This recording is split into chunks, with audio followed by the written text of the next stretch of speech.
Hello, welcome back to Mareen's kitchen recipes. ഇന്ന് നമ്മൾ ചെയ്യാൻ പോകുന്നത് നല്ല അടിപൊളി ചിക്കൻ സൂപ്പാണ്.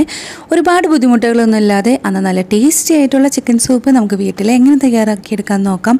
അതുപോലെ തന്നെ ഈ ഒരു സമയത്ത് ഇടയ്ക്കിടയ്ക്കൊക്കെ ചിക്കൻ സൂപ്പ് കഴിക്കുന്നത് നമ്മുടെ ആരോഗ്യത്തിന് നല്ലതാണ് കേട്ടോ. അപ്പോൾ ടേസ്റ്റി ആയിട്ടുള്ള ചിക്കൻ സൂപ്പ് എങ്ങനെ തയ്യാറാക്കാൻ നോക്കാം. അപ്പോൾ അതിന് വേണ്ടിയിട്ട് ഞാനിവിടെ ചിക്കൻ ബോൺലെസ് ആണ് എടുത്തിരിക്കുന്നത്. അതിനകത്തോട്ട് 1 ടേബിൾ സ്പൂൺ കുരുമുളക് പൊടി ഇട്ട് കൊടുക്കുന്നുണ്ട്. ബോൺ ഉള്ള ചിക്കനായാലും കുഴപ്പമൊന്നുമില്ല കേട്ടോ. ഒരു 5-6 വെളുത്തുള്ളി ചതച്ചിട്ട് ഇതിനകത്തോട്ട് ഇട്ട് കൊടുക്കുക. പിന്നെ വേണ്ടിയത് കുറച്ച് ഉപ്പാണ്.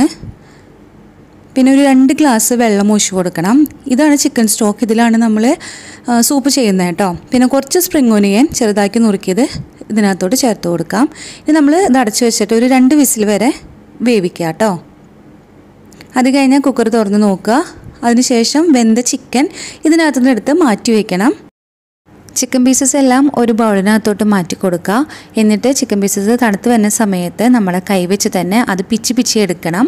ഇനി ഒരു സോസ് പാനിനകത്തോട്ട് 50 ഗ്രാം ബട്ടർ ചേർത്ത് കൊടുക്കുക. അതിനകത്തോട്ട് ഒരു സവാള അരിഞ്ഞത് ചേർത്തിട്ട് അതിൻ്റെ പച്ച സ്മെല്ലെല്ലാം മാറി വരുന്നത് വരെ വഴറ്റിയെടുക്കണം. ഇതിനകത്തോട്ട് ഒരു ക്യാരറ്റ് ചെറുതാക്കി എരിഞ്ഞതും കൂടി ചേർത്ത് കൊടുക്കണം. സവാളയുടെ കൂടെ തന്നെ ക്യാരറ്റും സോട്ട് ചെയ്തെടുക്കണം. ഇതിനകത്തോട്ട് അല്പം ഉപ്പും കൂടി ചേർത്ത് കൊടുക്കുക.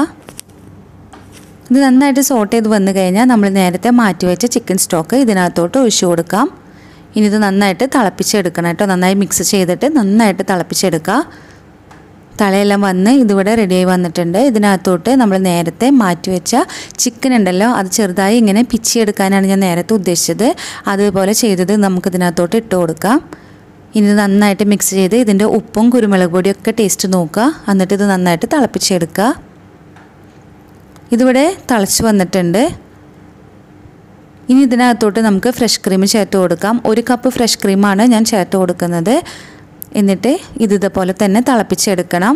ഒരുപാട് തിളപ്പിക്കേണ്ട. ഫ്രഷ് ക്രീം ചേർത്ത് കഴിഞ്ഞാൽ ജസ്റ്റ് ഒന്ന് തിളപ്പിച്ചെടുത്താൽ മാത്രം മതി. ഇതിനകത്തോട്ട് നമുക്ക് സ്പ്രിംഗ് ഒനിയൻ ചെറുതാക്കി അരിഞ്ഞിട്ട് ചേർത്ത് കൊടുക്കുക. നമ്മൾ ചിക്കൻ വേവിച്ച സമയത്ത് ഓൾറെഡി ഇത് ചേർത്തിട്ടുണ്ടായിരുന്നു. എങ്കിലും ഗാർണിഷിങ്ങിന് വേണ്ടിയിട്ടും അതുപോലെ തന്നെ ചെറിയൊരു ടേസ്റ്റിന് വേണ്ടിയിട്ടും സ്പ്രിംഗ് ഒനിയൻ ചേർത്ത് കൊടുക്കണം. ഇനി തീ ഓഫ് ചെയ്തിടാം. ഫൈനൽ ടച്ചായിട്ട് പഞ്ചസാര 1 സ്പൂൺ ചേർത്ത് കൊടുക്കുക. പഞ്ചസാര ചേർക്കുമ്പോൾ സൂപ്പിൻ്റെ ടേസ്റ്റ് തന്നെ മാറും. നല്ല ടേസ്റ്റ് ആയിരിക്കും കിട്ടുന്നത് കേട്ടോ. ഇത് നന്നായിട്ടങ്ങ് മിക്സ് ചെയ്തെടുക്കുക. അപ്പോൾ നമ്മുടെ ചിക്കൻ സൂപ്പ് റെഡി ആയിട്ടുണ്ട്. വളരെ ഈസി ആയിട്ട് തയ്യാറെടുക്കാവുന്ന ക്രീമി ചിക്കൻ സൂപ്പാണ്. അതുപോലെ തന്നെ നല്ല ടേസ്റ്റാണ്. അപ്പോൾ നിങ്ങളെല്ലാവരും ഇത് വീട്ടിൽ ട്രൈ ചെയ്ത് നോക്കാനായിട്ട് മറക്കരുത്. അപ്പോൾ നെക്സ്റ്റ് വീഡിയോയിൽ പുതിയ റെസിപ്പി ആയിട്ട് നമുക്ക് കാണാം.